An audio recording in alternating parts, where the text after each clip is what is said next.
this is how to do a one-arm push-up, and this is a strength movement that I think is grossly underutilized in combat sports strength training. I think it's one of your best bang for your buck strength movements as far as pressing movements, because a lot of the demands of this movement are not just in the pressing muscles, but also in the hips and the abs.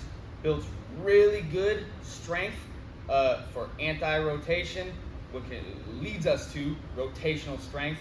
You get into things like contact stiffness, the sort of bracing that you have behind your strikes with something like this. It makes the core and the hips and the muscles that generate force from the foot through the hip, through the core, into the arm very strong.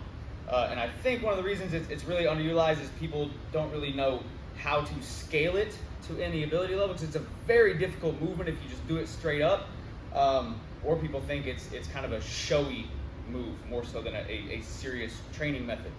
So, one-arm push-ups, you want to take a good wide stance with the feet, because again, one of our biggest emphasis on this is going to be to not rotate the hips or rotate the shoulders while we're doing this. So take a good wide base, make sure that the heels are pointing up and the heels are not collapsing down like this. Keep the heels pointed up and the balls of the feet dug in.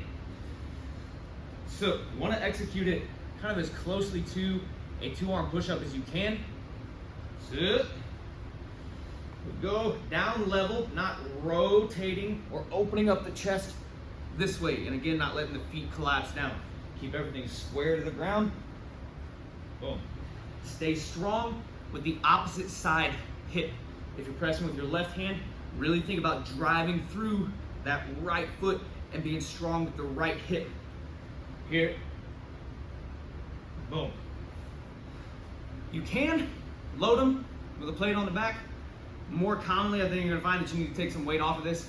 I think the best way to do that, and the simplest way, is to use band assistance. So we attach a band to something overhead, like a pull-up bar, take the band underneath the armpits, and everything is the same. And you can use any size band for this. You can use a very heavy band if these are very difficult for you, but everything should be the same. Feet dug in, everything neutral. Boom, one-arm push-up. You can also do this on an incline. If you don't have bands or bands that are strong enough, you can do this in a rack, like this. Still paying attention to good core bracing, good strength through the hips. That is how you do a one-arm push-up.